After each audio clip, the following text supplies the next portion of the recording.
Kenapa Yesus tidak luputkan kita dari semua aniaya dan pencobaan? Hidup ini kan sementara. Di sini kita diuji coba. Bagaimana kita tahu kalau kita murni pengikut Yesus, kalau kita tidak turut dibenci karena Tuhan?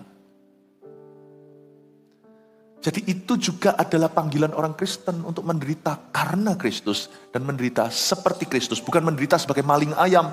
Kalau kita menderita karena kita berzina, kita digebukin sama keluarganya. Nah itu jangan berkata, oh salib, itu bukan salib. Itu bukan salib, itu salahmu.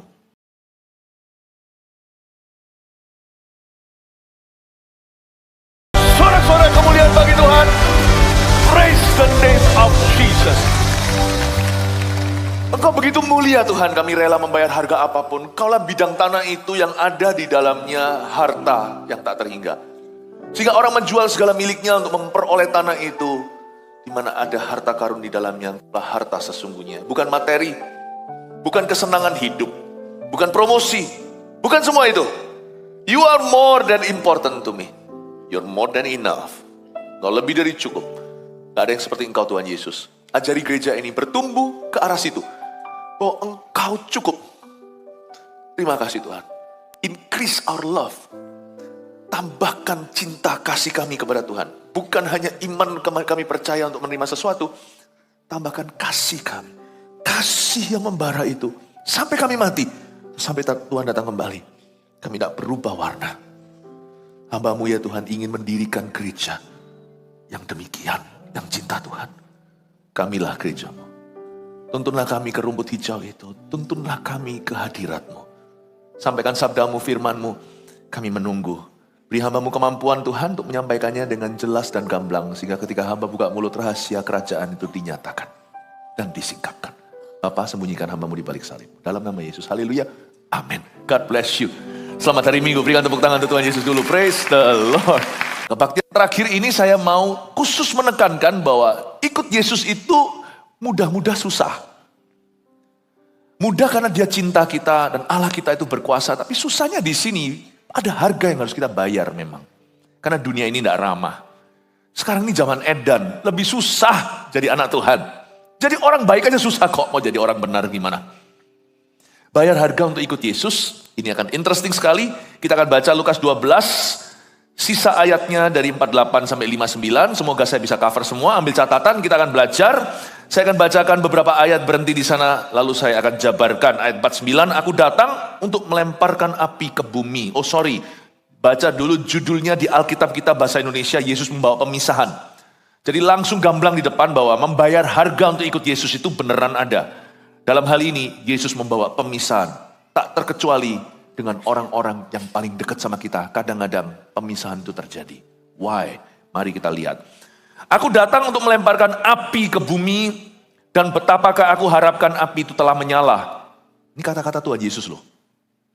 Aku harus menerima baptisan, dan betapakah susahnya hatiku sebelum hal itu berlangsung. Kamu menyangka bahwa aku datang untuk membawa damai di atas bumi? Tanda tanya. Bukan. Kataku kah huruf besar itu Yesus Kristus berbicara. Kataku kepadamu, bukan damai, melainkan pertentangan. Aduh Pastor Philip, saya gak suka ayat yang begini. Tapi ini ayat firman Tuhan. Jangan pilih-pilih. Siapa mengurangi ayat-ayat dalam firman Tuhan dengan tidak menghayati, melakukan maupun mengajarkan, orang itu nanti akan diambil haknya dari pohon kehidupan di kitab Wahyu. Yang nambah-nambahi juga nanti akan dipotong sesuatu. Saya gak berani. Saya sebagai gembala sidang harus memberimu makan semua dari kitab Nabi, kitab Taurat sampai kitab Wahyu. Kamu menyangka bahwa aku datang untuk membawa damai? Bukan. Aku datang untuk membawa pertentangan. Tunggu dulu, saya jelaskan. Berhenti sampai ayat 51, saya jelaskan satu persatu. Dimulai dari ayat 49 lagi, aku datang untuk melemparkan api. Melemparkan api ke bumi. Api penyucian itu ada, tapi bukan di akhirat. Karena kita orang Kristen, dan waktu kita baca Alkitab sungguhan, tidak ada api penyucian setelah kita mati. Yang ada adalah firman Tuhan berkata gini, di perjanjian lama aja sudah tahu bahwa bagi setiap manusia hidup sekali lalu penghakiman. Kita orang-orang Kristen, umat Kristiani tidak percaya bahwa nanti api penyucian itu setelah kita meninggal dunia. No. Api itu waktu kita masih hidup di bumi. Sebab Yesus berkata, aku datang untuk melemparkan api ke bumi. Api penyucian itu ada, tapi di hidup ini. Makanya jangan takut penderitaan. Hidup ikut Yesus itu nggak senang melulu, ada susahnya. Dan Tuhan udah beritahu di depan. In this world you will face many tribulations. But take courage, I have overcome the world. Tuhan itu tidak seperti salesman, orang-orang sales yang nggak memberitahu sejujurnya semua yang bagus-bagus saja. Tuhan beritahu dari depan, di dalam hidup ini kamu akan menghadapi banyak sekali tribulasi alias penderitaan. Tapi kuatkan hatimu, aku telah mengalahkan dunia. Rasul Paulus pun jujur berkata, untuk masuk ke kerajaan sorga jalannya sempit. Kita harus masuk melalui banyak suffering atau penderitaan. Tapi ikut Yesus juga gak susah melulu kok, kadang aja. Susah-susah senang, malah terus terang, banyak senangnya. Karena Tuhan tuh baik. God is good all the time God is good. Jadi tergantung lihat dari mana. Namanya hidup Kristen atau tidak tetap ada susahnya. Mendingan saya susah sebagai orang Kristen daripada susah sebagai ateis. Saya mendingan susahnya itu susah orang taat daripada susah orang murtad. Paham maksud saya? Hidup loh, pasti ada susahnya. Ini namanya kita hidup di dunia yang jatuh kok. Dan hidup ini sementara. Mending saya susah tapi jadi orang benar. Daripada saya susah dan menyusahkan orang karena saya orang salah. Orang bener aja kadang-kadang buat salah kok. Gimana sih? Aku datang untuk melemparkan api ke bumi. Api penyucian itu ada. Itu namanya api pemurnian. Karena itu anak-anak Tuhan tidak boleh takut penderitaan yang harus dideritanya. Jangan takut Bapak Ibu Saudara. Tadi di ibadah-ibadah sebelumnya saya jelaskan. Kalau kita itu dipanggil, kalau Tuhan kita datang ketika hambanya itu sedang bekerja di tengah-tengah malam hingga dini hari. Berbahagialah dirimu. Tadi saya bicara tentang kedatangan Tuhan, rapture atau pengangkatan. Kalau kita itu kedapatan sedang di tengah malam itu bicara the darkness of the world atau kegelapan dunia. Jangan mengeluh gitu loh, kalau Anda ditaruh di dalam komunitas, di tempat kerja Anda, dikelilingi orang-orang yang tidak takut akan Tuhan. Jangan marah kalau Anda dianiaya di rumah gara-gara Anda pelayanan. Itu memang sudah menjadi resiko tanggung penumpang. Kalau kita mau numpang sama kehendak Tuhan. Aku datang untuk melemparkan api, jangan takut penderitaan. Orang Kristen tidak boleh gampang menyerah. Orang Kristen tidak boleh nyalinya kecil kalau bicara soal righteousness atau kebenaran. Carilah dulu kerajaan sorga dan kebenarannya itu, it comes at a price. Orang yang mencari kerajaan Allah, dunia ini gak suka kerajaan Tuhan. Sebab di dunia ini ada kerajaan iblis. Dan mencari kebenarannya, lebih banyak orang salah hari ini. Orang mau sungguh-sungguh memberitakan firman Tuhan, wah, disalah mengerti. Orang mau bersih, yang sana menyerukan kalian picik kalau tidak menerima LGBT. Susah. Mencari kebenarannya itu gak gampang. Aku datang untuk melemparkan api ke bumi. Dan betapakah aku harapkan api itu telah menyala. Tuhan itu bilang begini loh, jangan hindari penderitaan yang perlu kau alami. Jangan izinkan dirimu dianestesi atau dibius untuk sementara waktu. Kalau bisa cepat hadapi. Waktu saya masih kecil saya melihat teman-teman saya harus minum waktu lagi vaksinasi. Saya lupa itu di sekolah ada vaksin apa zaman itu. Saya dari kecil itu sebenarnya nyali saya nggak besar. Saya anak kedua, selalu ada koko yang jaga. Saya itu bukan leader, saya itu nggak pernah lahir sebagai pemimpin. Tapi waktu kecil saya bisa mikir sendiri. Teman-teman saya itu mau disuntik, nangis tambah lama, tambah proses penderitaannya terulur. Waduh, betul-betul dihajar sama guru atau siapa, diginikan ayo cepet. Wah, tambah takut, jangankan disuntik, minum puyer. Waduh, kalau minum obat, wah tambah lama kan. Saya mikir aku kalau dipiting kanan, piting kiri, lalu akhirnya saya disekap kayak gitu. Wah, suntik sakit, itu lebih sakit. Saya mikir, alangkah betapa, apa ini ayatnya? Betapa aku harapkan api ini segera lalu. Doa Yesus di Getsemani. Kalau boleh cawan ini berlalu, kalau enggak bring it on. Biar kehendakmu yang jadi. Come on, oh Father, sekarang aja. Saya melihat gitu, waduh temanku, lama. Suntiknya enggak kerasa, tangan lengannya biru. Mendingan sekarang aja. Saya langsung ngomong sama teman saya, sudah siap? Belum? Sudah siap? Belum? Sudah siap? Saya dulu. Saya maju, cepat. Saya takut padahal. Cepat. Oh, betapa aku harapkan api itu telah menyala. Betapa aku harapkan segera kau suntik aku. Kalau sudah ya sudah. Jangan mengulur penderitaanmu. Face it. Kalau memang itu salib loh ya. Salib, konsekuensi aja kau harus hadapi kalau kita salah sesuatu. Hadapilah. Jangan lari. Makin lari, makin komplikasi. Apalagi kalau itu bukan salah kita, kalau itu hanyalah salib belaka. Misalnya, Anda mengulur baptisan, karena takut nanti kawan bilang apa, atau bahkan keluarga. Kalau Anda tahu kebenaran loh ya, dan itu bukan paksaan. Kalau saya jadi Anda, segera saya cemplungkan diri. Mending sekarang aja saya dianiaya daripada nanti. Ngapain saya ulur ketaatan? Mengulur ketaatan itu mengulur berkat dan mengulur perkenanan. Buat apa saya nomor 2 kan Tuhan? Mendingan sekarang saya nomor 1 kan Tuhan, dan Tuhan bantu saya angkat salib ini. Tuhan dulu pernah angkat salib dibantu Simon Kirena. Sekarang gantian, Simonnya yang angkat salib, Tuhan tolong saya untuk mengangkatnya. Betapa aku harapkan api itu segera menyala. Tuhan beritahu sama kita, kalau penderitaan itu perlu, apalagi itu bagian dari salib Anda. Harapkan segera aja dihadapi. Bahasa Surabayanya, kalau sudah ya cepetan mari. Amin Bapak Ibu Saudara. Banyak orang Kristen enggak gitu. Orang Kristen suka mengulur-ngulur salibnya. Nanti saja. Lebih banyak orang kayak gitu. Saya tuh enggak pernah ngerti tuh. Sebab kalau kita sungguh-sungguh peka, kita tahu bahwa salib itu baik untukku. Salib itu baik untuk kita. Cepat aja. Kalau enggak boleh cawan ini berlalu, jangan tanggung gitu loh. Doa Getsemani itu itu terapkan. Kalau boleh ini berlalu, Bapak enggak menjawab. Kalau Allah tidak menjawab kita, itu berarti tidak. Kita harus mengerti, kalau Tuhan bilang iya, itu Tuhan pasti bilang iya. Kalau Tuhan bilang tidak, itu pasti tidak. Tapi karena tidak pertama itu kita tolak. Jadi kalau kedua, 3 kali kita paksa, kalau Tuhan diam saja, tahu dirilah, berarti tidak. Bolehkah cawan ini berlalu? Nggak ada suara. Tuhan Yesus sebagai anak Allah tahu hati Bapaknya. Langsung berkata, tapi bukan kehendakku yang jadi, melainkan kehendakmu. Langsung tahu diri. Diam aja Bapak, ya sudah. Aku terima ini. Tuhan Yesus, by the way, bukan takut pakunya.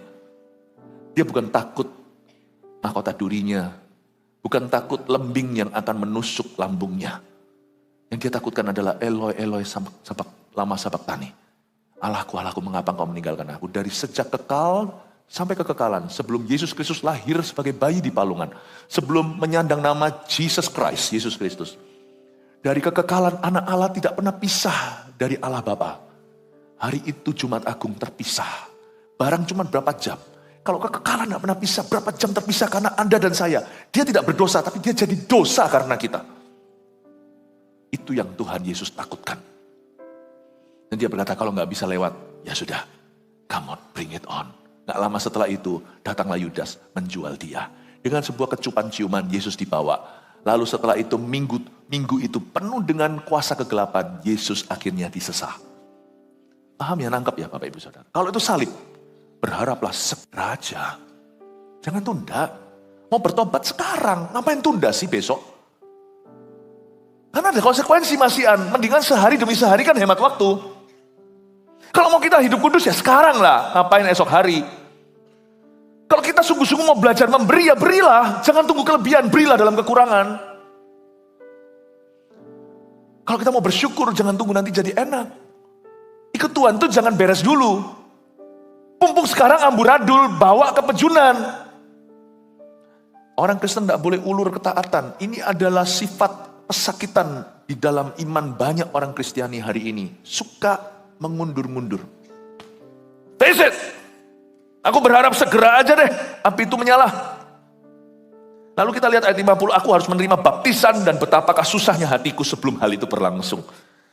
Ini Yesus menuju kepada penyalipannya yang segera akan terjadi ini di minggu-minggu terakhir di Lukas 12. Aku harus menerima baptisan.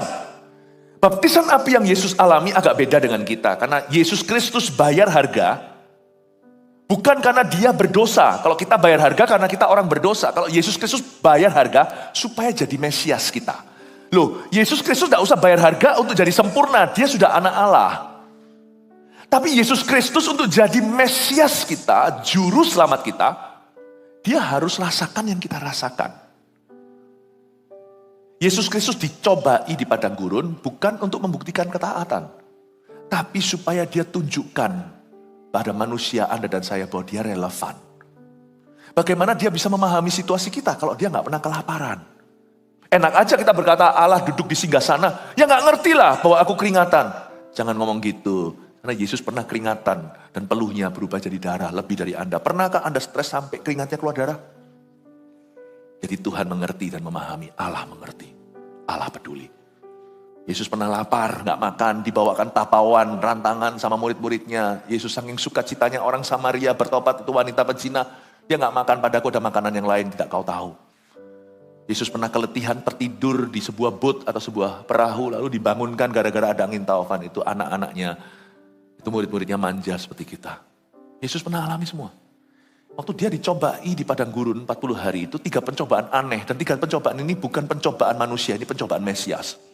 Pencobaan pertama adalah ubahlah batu jadi roti. Kita kan gak pernah coba gitu kan.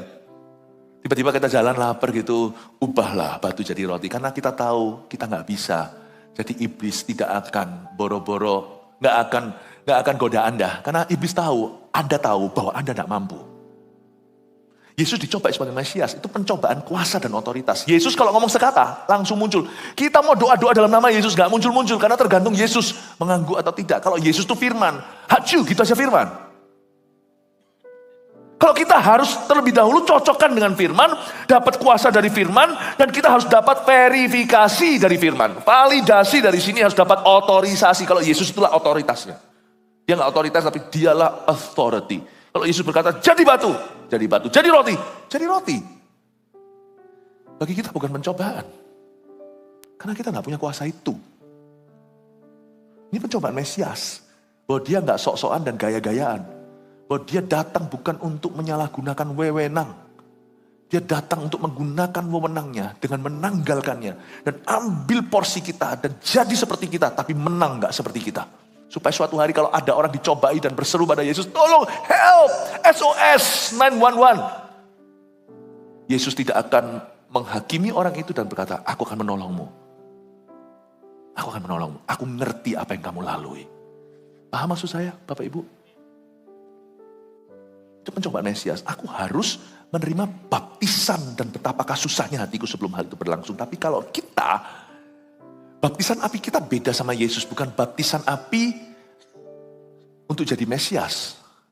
Tetapi kita bukan terciprat berkat, kita kena getahnya. Sebab Yesus berkata, kalau dunia ini menolak aku, mereka akan menolak kamu.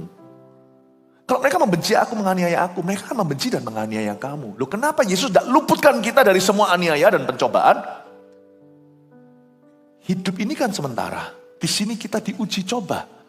Bagaimana kita tahu kalau kita murni pengikut Yesus, kalau kita tidak turut dibenci karena Tuhan?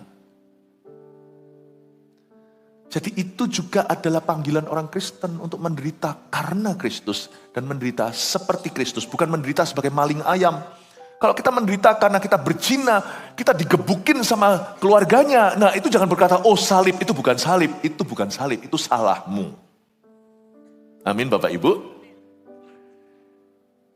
Tapi bagaimana kita tahu bahwa kita adalah pengikut Kristus? What set us apart? Apa yang membedakan kita dengan orang dunia adalah attitude atau sikap hati orang dunia terhadap kita. Mereka melihat kita beda dan mereka gak suka.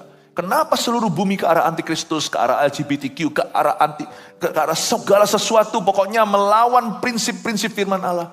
Kenapa kalian jalannya beda arah? Dan di situ mereka mulai berkata sesuatu. Bagaimana kita bisa tahu bahwa kita pengikut Kristus kalau bukan karena baptisan api di dunia ini? Kita tuh mengalami getahnya loh, sungguhan. Kalau Anda sebagai orang Kristen, saya sebagai orang Kristen plus pendeta. Di luar sana itu banyak orang yang gak suka pendeta segalanya itu. Saya gak kenal mereka gak kenal saya. Sekali ketemu tahu saya pendeta, tunjukkan wajah. Saya gak marah. Itulah bagian karena engkau aku dicela. Pemazmur pernah berkata, karena engkau aku dicela. Paulus pernah berkata, setiap hari aku diperhadapkan. Aku dibawa seperti domba ke tempat sembelihan. Bagaimana Anda tahu kalau Anda milik Kristus? Materainya di mana? Yaitu dari tadi, baptisan api. Karena itu jangan mengeluh. Kalau ada orang tidak suka sama Anda karena kebenaran. Janganlah Anda marah sama Tuhan. Loh kok malah marahi Tuhan? Itu meteraimu saudaraku. Bukannya harus semakin intim dengan Tuhan Yesus karena kita nggak punya siapa-siapa lagi di dunia ini. Gereja hanya punya Tuhan. Bukannya harus kita semakin erat. Bukan diantara kita tukaran. Sampai antikristus terjadi nanti itu kita selalu minoritas. Sekalipun kebangunan rohani terjadi di mana-mana. Tetap dunia ini ke arah anti Tuhan. Bapak ibu saudara, janganlah Anda mengeluhkan kalau Anda harus menderita karena firman. Amin Bapak Ibu. Mendingan saya kasih, daripada kasih Anda firman happy ya. Mendingan saya kasih Anda firman yang membooster Anda. Kalau Anda hadapi di luar sana segala tantangan, Anda akan merasa semua tantangan itu tidak mempan. Saya mempersiapkan jemaat yang saya gembalakan. Bukan hanya untuk masa-masa nyaman, tapi juga untuk masa-masa susah. Saya berdoa supaya tidak ada satupun di sini gugur. Jikalau Anda harus pikul salib, pikullah dengan sukacita di dalam dunia Anda. Orang lain nyontek, Anda nggak usah ikut. Mau dibilang fanatik terserah. Orang lain pacaran sembarangan, saya tidak ikut-ikutan. Jangan Anda berkata, kok enak ya orang muda itu. Kalau Anda memang iri, pergilah ke sana. Jangan sama Tuhan. Yang sama Tuhan tidak perlu iri sama orang fasik. Saya ngerti waktu saya dulu masih umur 18 tahun bertobat terima Tuhan. Saya nggak pacaran sampai saya ketemu satu pacar saya yang jadi istri saya. Itu sampai sama teman-teman saya di sekolah waktu saya masih SMA 3 tuh. Saya sempat berapa bulan sisa SMA 3. Sebelum saya bertobat sungguhan, teman-teman saya, meskipun setelah lulus SMA, masih beberapa teman tuh masih komentar. Philip ini straight nggak ya, lurus nggak ya? Semua orang di situ udah punya pacar. Saya pernah dihina sama anak umur 14. Anda tahu nggak kalau prom night di luar negeri, di dalam di kebudayaan Barat itu, namanya wisuda SMA itu nggak bagus. Semua pesen taksido. Karena saya dulu sekolah di situ di sekolah bukan di sekolah privat. Saya di sekolah umum, sekolah publik. Jadi orang barat semua, nggak ada orang Indonya. Ada satu paling, cuma 1-2. Dari satu skala cuma ada satu orang Indonesia. Saya ngerti budaya itu susah, dan teman-teman saya juga susah terima saya. Itu anak-anak yang lulus SMA tuh, semuanya itu sewa limosin atau apa. Itu semua hari itu perempuan menyerahkan kegadisan. Laki-laki berhenti jadi penjaga itu di sana. Saya nggak datang loh prom night-nya. Lain sama Indonesia, puji Tuhan. Indonesia masih berakhlak. Sekarang pun sudah nggak begitu sih. Saya nggak datang. Saya nggak datang wisuda yang itu. Wisuda pertamaku itu zaman sekarang itu lucu. TK pun wisuda. Gimana sih saya nggak ngerti. Jadi akhirnya nanti waktu universitas sudah nggak berarti. Saya wisuda itu cuma sekali. Waktu saya sekolah teologi lulus sarjana 1. Itu saya datang, harus seluruh keluarga saya. SMA saya nggak datang karena semua teman saya tidur sama pacarnya. Kalau saya pergi, pasti terjadi. No, karena pengaruh itu luar biasa loh. Sebagai anak muda itu peer pressure atau tekanan sebaya itu dahsyat. Bahkan kadang-kadang papa mama pun sudah nggak didengarkan. Lebih apa kata kawan? Saya nggak datang, saya pas bertobat. Saya bilang enggak. Padahal daging saya gini-gini jangan kau hina. Yang mau pergi ke prom night sama saya banyak. Loh, gak percaya. Saya ini gentleman ya. Orang bangsa apa, saya sebut satu-satu. Itu nunggu saya yang ajak ke prom night. Saya gak pergi. Dan salah satu yang nunggu saya, gak saya ajak kembang sekolah. Lalu berkata apa? Sama teman-temannya. Itu G itu. Saya dibilang G. Ya ampun, lihat cincinku. Anakku telu. Anakku 3, my friend. Disebar fitnah di sekolah. Susah, pikul salib. Tapi saya senang. Hari saya bertobat langsung saya dapat aniaya, tapi nggak fisik sih, nggak seperti para rasul martir. Tapi aniaya saya itu batinia sebagai anak muda. Umur 18 tahun mau jadi pendeta. Hari minggu tersebut saya difitnah di sekolah SMA. Saya ngomong sama Tuhan, waktu itu saya nggak ngerengek-ngerengek, jangan manja lah. Saya bilang sama Tuhan, Tuhan tolong keluarkan semua kotorannya. Minggu ini, betapa hatiku nggak tahan, segera aja baptisan api terjadi. Ayo keluarkan semua apinya. Karena jengkingnya keluarkan semua. Semua fitnahnya, welcome, bring it on. Nggak nantang sih, cuma di hati saya kebalkan. Ayo, now, sungguhan Tuhan jawab. Minggu depannya saya kehilangan teman baik saya orang Taiwan. Ketika saya pergi ke universitinya, seharusnya kami janjian untuk sama-sama kuliah di sana. Apalagi nilai saya bagus, saya dapat semacam beasiswa.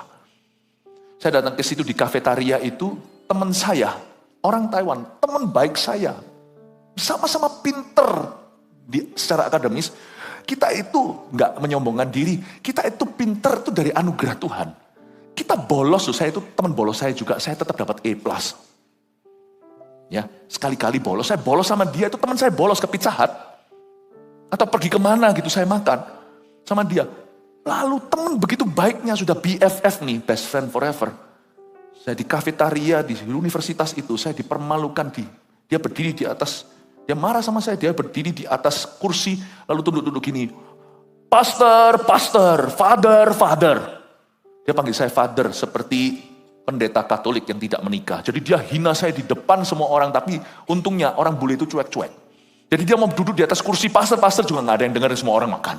Tapi saya malu lah, sebagai orang Indonesia kan lebih sadar sekelilingnya. Coba lihat orang Indo bedanya sama orang Barat. Orang Indo itu datang masuk, kelihatan lebih sadar sekelilingnya. Nanti kalau curi-curi foto juga ada. Ini, ayo. Orang Indo itu lebih kepo. Saya ini malu digituin, tapi itu minggu kedua. Saya kehilangan teman saya dan gak pernah kontak lagi.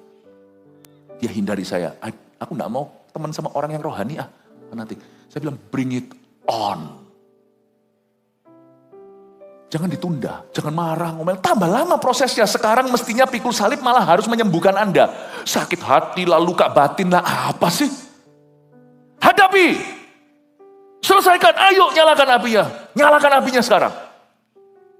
Supaya nanti yang sisa adalah mahkota. Hadapi, kalau hadapi itu berarti 3 tahun. Hadapi, kalau hati itu berarti 3 bulan. Hadapi, kalau hadapi itu berarti 5 tahun menunggu sampai papa bertobat. Pembuat keputusan di keluarga itu berubah. Hadapi. 5 tahun itu singkat dibandingkan 5 tahun, 50 tahun nanti Anda kepahitan. Amin Bapak Ibu Saudara. Saya harap ini menguatkan Anda. Kalau Anda dililit hutang hari ini, lalu hari ini Anda harus kembalikan hutang, tidak boleh lari. Sebab kata gembala, kata gembalaku, aku tidak boleh melarikan uang orang. Ya udah datang, Anda cicil pelan-pelan. Susah, mimpimu pupus seolah-olah 7 tahun ini hanya kembalikan hutang. Ya sudah, 7 tahun mendingan. Yakub itu tunggu dapatkan jantung hatinya itu 14 tahun, 7 tahun kasih Lea, 7 tahun berikut baru dikasih Rahel. Hibur dirimu sendiri, aku masih umur 27, 7 tahun lagi dari sekarang 34. Aku masih punya waktu kok untuk mengejar ketinggalanku. Miliki iman. Supaya apa yang biasanya orang lain capai dalam 1 tahun, Anda capai dalam 1 bulan.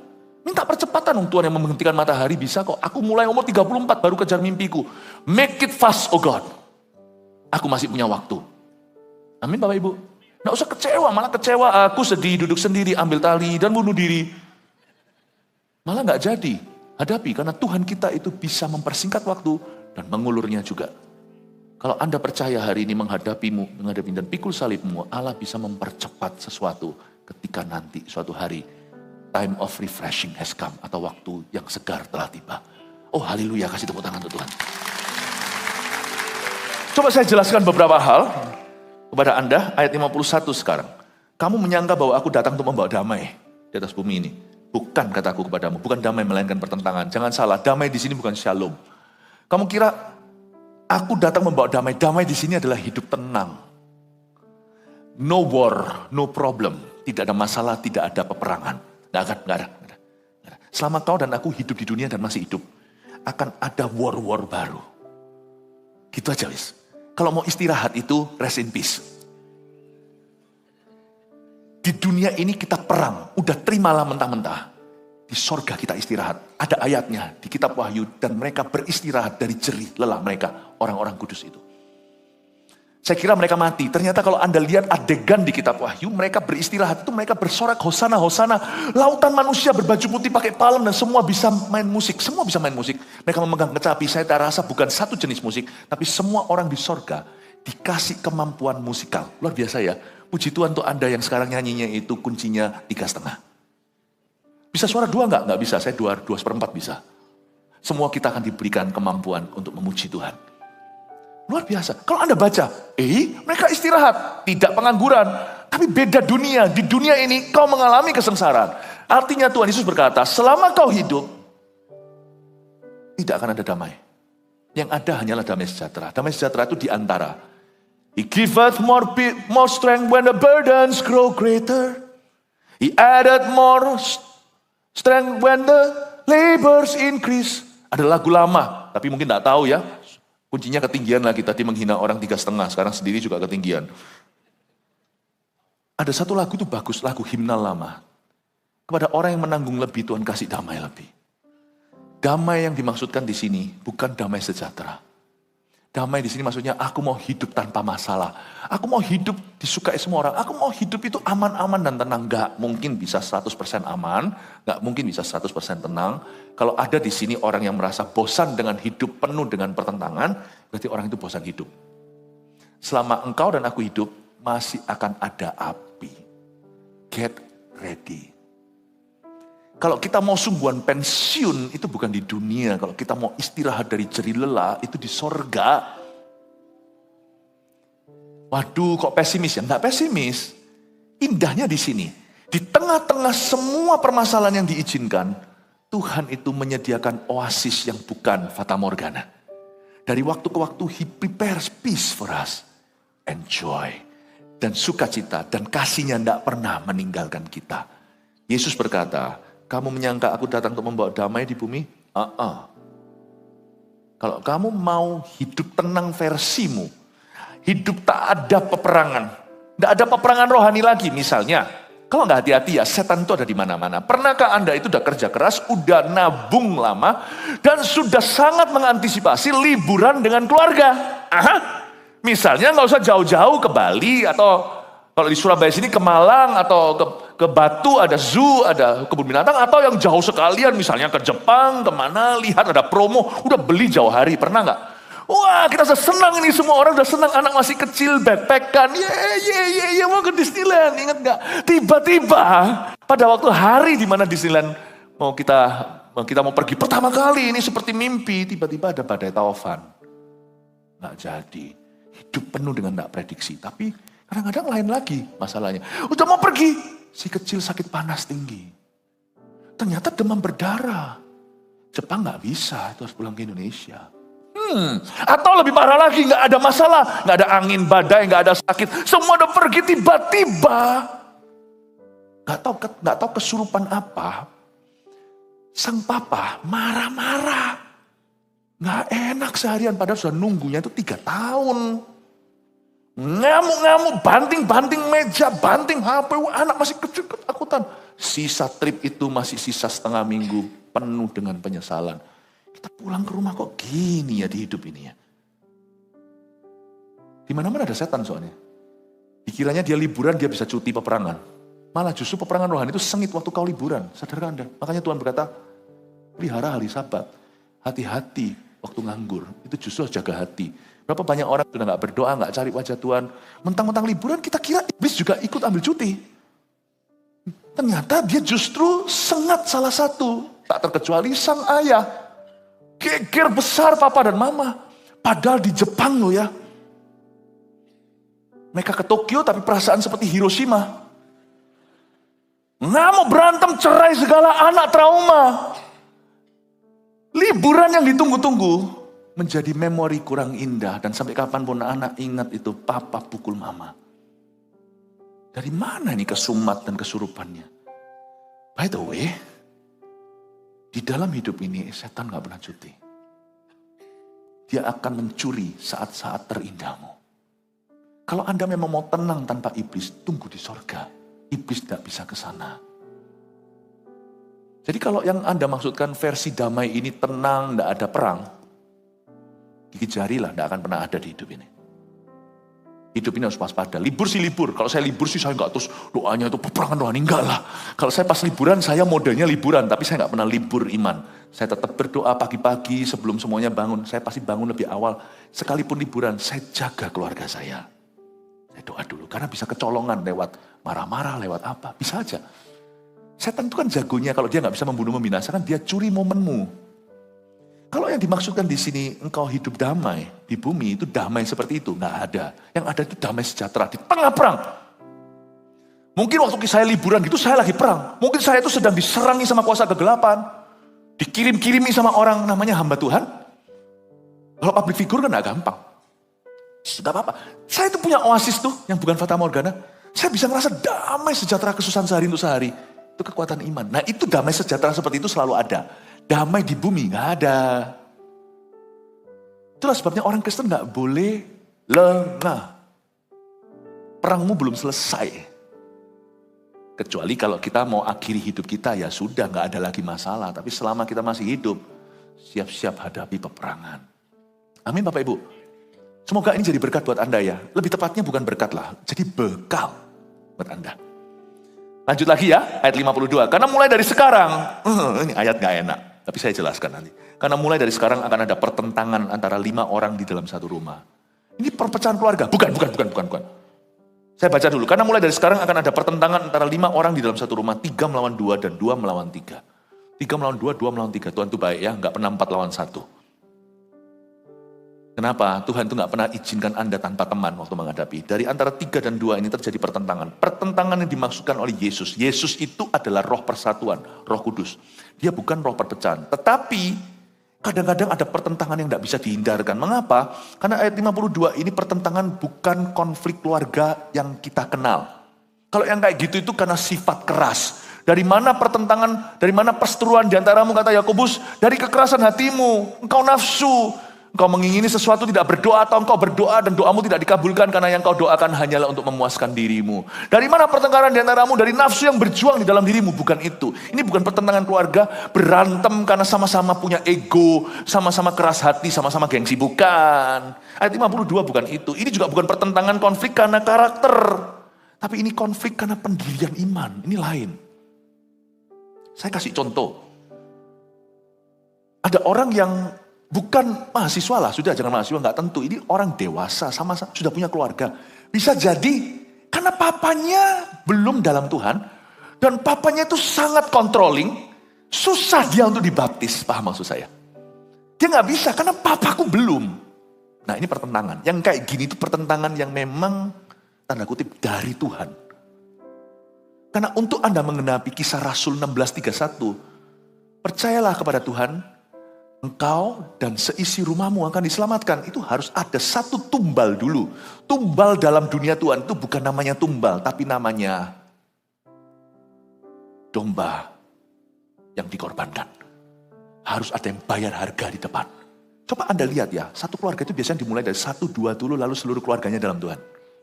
Harus ada yang mulai, telur dan ayam mana dulu. Telur pun harus dipecahkan. Kalau ayam harus bayar harganya. Dia gak bisa. Dan doa gini gak didengar sama Tuhan. Tuhan, karena dia dulu yang sadar kan. Dia yang sadar. Dia yang harus dibaptis karena dia yang kenal Tuhan kan. Papanya kan belum dalam Kristus kan. Kan keyakinannya beda kan. Dia gak bisa doa gini sama Tuhan. Doa seperti ini gak mendatangkan damai, tapi mendatangkan api. Tuhan tidak akan jawab doanya. Kecuali doanya begini, bring the fire on. Baru Tuhan sertai keputusannya. Kalau dia berdoa, Tuhan aku mau dibaptis, kalau papaku izinkan. Lain cerita kalau Anda umur 11. Nah ini kalau sudah umurnya 35, 40. Aku berdoa supaya papaku izinkan. Kalau sungguhan papanya izinkan, dia baru dibaptis. Sekalian waktu dibaptis dalam nama Bapa, Putra, Roh Kudus, dan Agus. Baptisan itu cuma Tritunggal, enggak kuartet tuh, kuartunggal. Tuhan tidak suka, Tuhan cemburu. Tuhan tidak akan jawab. Karena nanti baptisan dalam nama Allah Bapa, Putra, Roh Kudus. Tidak ada Pak Agus. Papanya namanya Agus Setiawan. Tidak ada Pak Setiawan. Yang ada hanyalah dalam nama Tuhan. Tuhan akan jawab, ubah dulu. Enggak. Kalau kamu tidak taat, kamu binasa. Papamu pun tanpa pengharapan. Karena kamulah tumbal dalam keluarga ini. Kamulah yang pikul salibnya.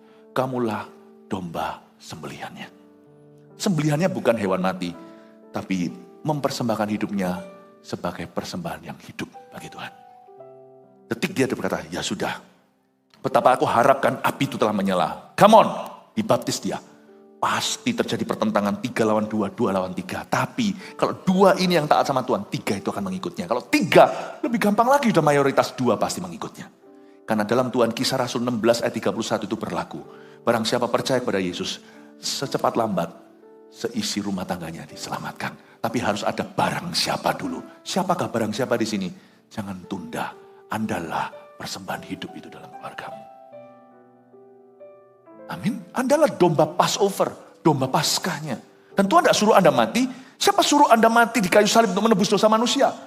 Anda cuma disuruh taat Kalau itu taat itu berarti Anda harus mengalami sesuatu yang mati-matian, silahkan. Karena pengorbanan Anda tidak menebus dosa. Pengorbanan Anda hanya untuk taat pada Kristus, bukan lagi pada dosa. Kita itu di pihak yang menang kok, takut kenapa? Saya kasih contoh, misalnya ada satu keluarga dari kepercayaan berbeda. Misalnya ada seorang wanita menikah masuk dalam keluarga itu. Ya memang Tuhan melarang kita kawin campur, tapi kalau sudah terjadi gimana nasi jadi bubur? Ya sudahlah. Daripada gali lubang tutup lubang, lubang satu yang tergali ya ditutup pelan-pelan, jangan gali lubang baru. Lalu ibu muda ini dengan anaknya yang masih kecil bergabung di gereja kita. Dengar firman dan dia tergugah. Meskipun suami tidak pernah ikut ibadah. Suatu hari Pastor Hugh berkata, akan ada penyerahan anak. Anak itu perlu diserahkan ke gereja. Dia sadar, anakku tidak pernah diserahkan ke Tuhan Yesus. Malah dulu ada ritual-ritual. Dia mulai khawatir karena dia mengerti sekarang lewat firman, apa itu alam roh dan dunia roh, bahwa itu nyata. Aku tidak mau pintu terbuka untuk anakku dari roh jahat. Tapi aku mau pintunya terbuka dari Roh Kudus. Akhirnya dia mengambil keputusan untuk tuliskan penyerahan anak. Waduh, ditentang bukan hanya sama suami, ditentang sama mertua, ditentang sama ipar, ditentang mati-matian. Nah ini dalam hal ini bukan 3 lawan 2, karena dia memang kawin campur, karena dia memutuskan, padahal dia sudah kenal Tuhan. Cuma terakhir baru sungguhan. Dia tahu firman, dia langgar, ya sudah, akhirnya skenarionya 4 lawan 1. Atau malah 9 lawan 1. Saran saya ya, kalau Anda hari ini mau taat, Tuhan tidak ungkit yang di belakang. Yang satu itu berdirilah teguh. 9 itu akan mengikut nanti. Kasih tepuk tangan untuk Yesus. Karena kita lebih dari pemenang. Ini loh pertentangan. Misalnya Anda suami istri, lalu tiba-tiba suami istri sama-sama pelayanan, lalu salah satunya mundur dari pelayanan. Jangan jadi Anania Safira, jangan jadi rekan dalam kejahatan, jangan pernah jadi partners in crime. Suami istri bisa jadi partners in crime loh, atau menjadi mitra kejahatan. Kalau mau itu jadilah partners in Christ atau mitra ketuhanan. Misalnya, Anania Safira itu kok bisa sama-sama mendustai Roh Kudus ya. Bahkan mereka itu loh bisa, bukan hanya dia mendustai Roh Kudus dengan cara mendustai Petrus. Kok bisa ya? Itu suami istri kan, mereka itu hidup di zaman kebangunan rohani pertama loh. Saya curiga mereka itu mungkin salah satu yang ngalami Pentakosta. Gelombang 1, 120 atau gelombang 2. Ketika mereka menjadi 5.000 goncang tempat itu. Saya nggak tahu. Kok bisa ya? Suami istri loh sama-sama dustai Allah. Jangan jadi suami istri kayak gitu. Jadilah seperti Priscilla Aquila. Priscilla Aquila dalam Alkitab itu mereka itu bagus. Priscilla Aquila itu saling melengkapi. Priscilla itu yang perempuan, Priscilla. Itu lebih fasilida. Kalau saya pelajari dalam sejarah gereja, dia lebih fasilida. Aquila itu lebih kaku, tapi Aquila itu orangnya stabil karakternya. Priscilla lebih bisa mood swing. Tapi Aquila itu lebih stabil. Ini mereka berdua ya, gak pernah barengan kalau mood swing. Gak pernah barengan. Kalau mesti yang kurangnya apa, yang ini. Kalau ini lagi marah, ini lagi sabar. Gak pernah jadi mitra kejahatan, tapi selalu jodoh dalam perkara Tuhan. Gak pernah jodoh kalau dalam hal-hal dosa dan salah. Misalnya, suami istri sama-sama pelayanan, sama-sama gereja, yang suaminya mundur. Lalu sekarang dia mulai, karena dalam dunia kerja, dia mulai hangout atau mulai dia itu bergaul dengan orang-orang yang kepahitan sama gereja. Kepahitan sama gereja. Sang istri harus lihat ini sebagai tanda dari awal, sebelum dia sendiri akan mengalami yang namanya second hand smoking. Dia sendiri gak kepahitan, tapi gimana namanya bisikan bantal itu dahsyat. Lebih hebat daripada kita meeting direksi, bisikan dari guling bantal itu lebih luar biasa. Lah kalau suaminya bombardir terus dengan kepahitan terus, cepat lambat. Kalau Anda jadi istri orang kayak begitu, Anda mesti syafaat. Anda minta covering. Gak boleh cuma remehkan, gak apa-apa, sekarang gak apa-apa. Cepat lambat dia pasti berhasil menyeretmu karena pergaulan yang buruk merusak kebiasaan baik. Nah kalau pergaulan buruk itu bisa dihindari, gampang. Suami istri mana bisa menghindar. Anda minta covering dari saudara seiman. Doakan suamiku mundur. Anda harus ngerti target iblis berikutnya adalah you. Anda pasti dibuat mundur. Second hand smoking itu bahaya. Orang mengisap rokok ngepul gini itu dia kena paru-paru juga bisa. Tapi bahkan ada kerabat kami yang dokter curiga kan gak bisa dibuktikan kalau kanker itu dari apa. Gak pernah loh merokok, gak pernah apa. Paru-parunya bisa kanker kayak gitu, itu kan gak masuk akal. Ternyata suaminya ngepul seperti sepur. Sepanjang usia pernikahan mereka. Ya kena lah ya. Bisa lebih jahat loh. Suaminya meninggal fine-fine saja, tidak KKR paru-paru ya, itu harus, bukan kanker paru-paru. Suami tidak kanker paru-paru, istrinya mati dengan kanker paru-paru. Istrinya tidak pernah merokok. Kepahitan itu menggerogoti seseorang. Tapi orang yang mendengarnya lebih kepahitan dari orang itu. Padahal orang itu sendiri tidak sekepahitan itu. Kita yang kesumat yang mendengarkan. Padahal kita nggak pernah dengar dari sisi sebelahnya. Pernahkah Anda melihat? Kalau Anda adalah orang seperti itu, ini pertentangan terjadi. Karena spirit Anda udah beda. Anda tidak sepadan. Anda mesti minta covering. Di CG Anda minta secara khusus teman-teman doakan. Tidak usah mempermalukan suami. Tapi orang-orang bisa Anda percaya, doakan aku ekstra. Supaya aku jangan keseret. Malah justru supaya rohku lebih kuat. Sebab peperangan kita bukan melawan darah dan daging. Peperangan kita itu melawan roh. Melawan spirit yang ada di dalam orang itu sedang bekerja dengan giat. Kita berdoa supaya suamiku cepat lama ditarik. Dan Anda harus aktif menariknya ke gereja. Bukan Anda ditarik ke dalam kepahitan. Itu yang dimaksud di ayat 51. 3 melawan 2, 2 melawan 3. Anak Anda masih kecil. Masih kecil lalu tiba-tiba waktu kecil masih umur sekian itu dia kira dia wanita padahal dia pria. Aku cewek. Janganlah Anda langsung curiga bahwa anak Anda itu homoseksual. Anak kecil itu belum terbentuk yang namanya konsep seksualitanya. Misalkan kalau waktu anak Anda kecil itu alergi sesuatu atau asma. Bukankah Anda kasih semprotan dan suruh dia melakukan hal-hal yang akan menyembuhkan? Bukan asma, ya sudah asma, anak asma, yes, congratulations, selamat anak asma. Enggak, Anda tidak akan menerima keadaan itu kalau Anda tahu itu cacat celah dalam kesehatannya. Anda akan melakukan sesuatu untuk mengubahnya. Makanya asma di masa kecil dokter berkata itu bisa lewat kalau diatur dengan benar. Maksudnya bisa sembuh. Leukemia aja, kanker darah aja ada yang ditreatment dari kecil, enggak menyerah kok. Berkebutuhan khusus aja ada yang jadi orang-orang yang sungguh-sungguh bisa berperilaku baik. Kalau diperangi dari kecil. Misalnya anaknya suka pakai sepatunya mamanya, pakaiannya. Anda jangan, wah gitu sama anaknya, dapat perhatian. Lain kali dia pakai itu bukan karena dia rasa dia wanita. Dia dapat perhatian mama, paham maksud saya. Kalau anaknya pakai sepatu gitu jangan berkata, anakku gay ini, jangan begitu. Anda ajak dia, kalau dia kurang figur ayah, kasih figur ayah lebih, ngomong sama papa, dad. Rasanya dad ini harus banyak masuk ke anak ini.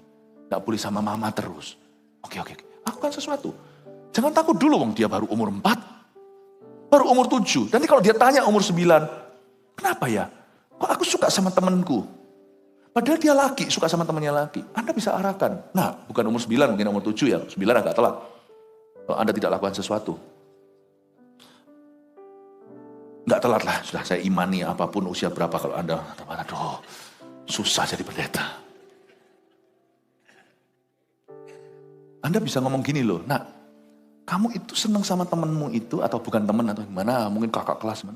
Tak rasa ya, mama rasa, papa lebih baik. Papa rasa sih bukan karena kamu tertarik sama dia, alias seksualitas, jangan sebut kata seksnya.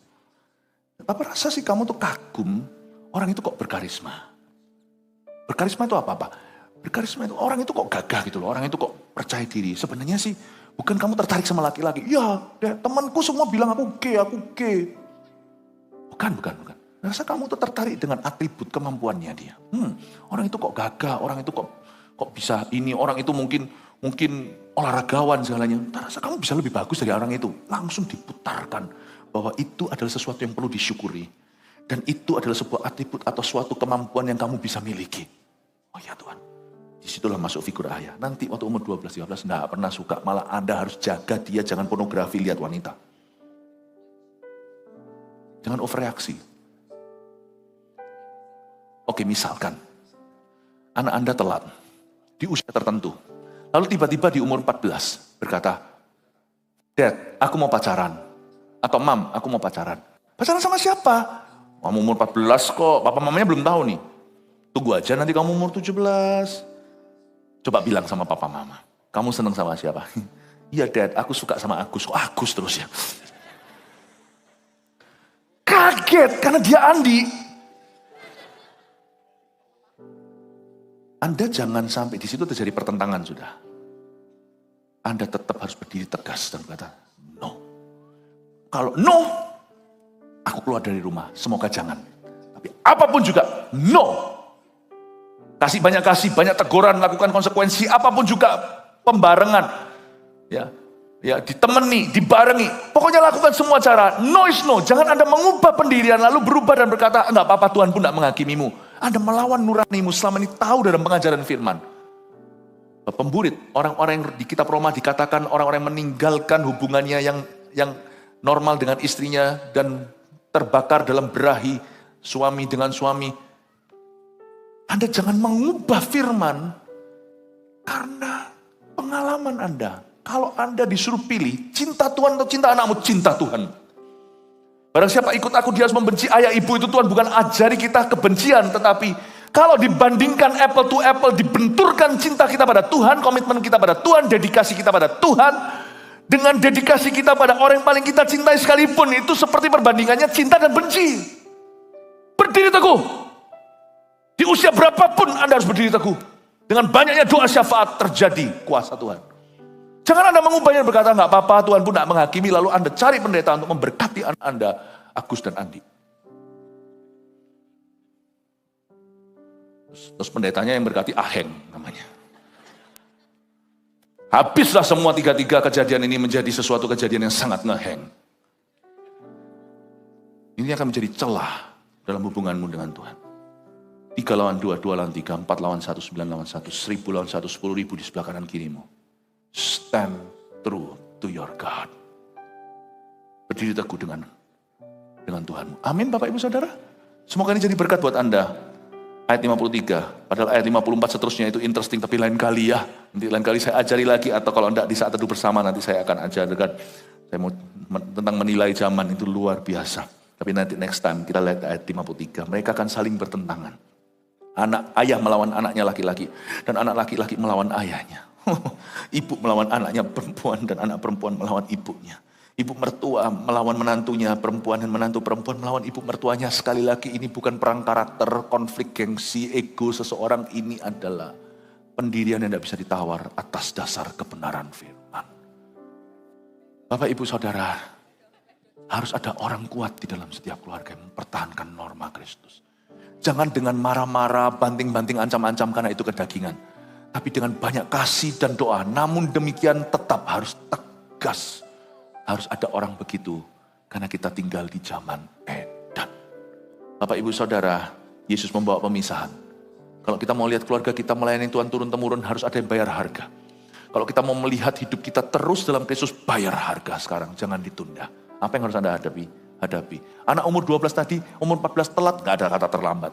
14 pun hadapi, kalau Anda dulu setelah abaikan, sekarang waktunya go to war. Anda bukan perangi Anda, bukan bunuh anak Anda. Tapi Anda akan perangi dengan kasih, dengan cara Tuhan, dengan banyak doa.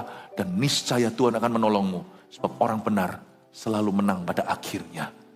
Dan dia akan sanggup membawa orang-orang lain kepada kebenaran. Saya berdoa, jemaat ini bukan jemaat yang cuma hadir di gereja.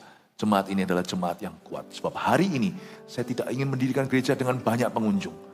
Saya ingin menanam gereja yang isinya murid semua. After all, visi kita mendirikan 1000 gereja lokal, bukan ompongan. Gereja lokal yang kuat dengan 1 juta murid Kristus. Anda bukan jemaat. Haleluya, mari kita semua bangkit berdiri. Praise the Lord.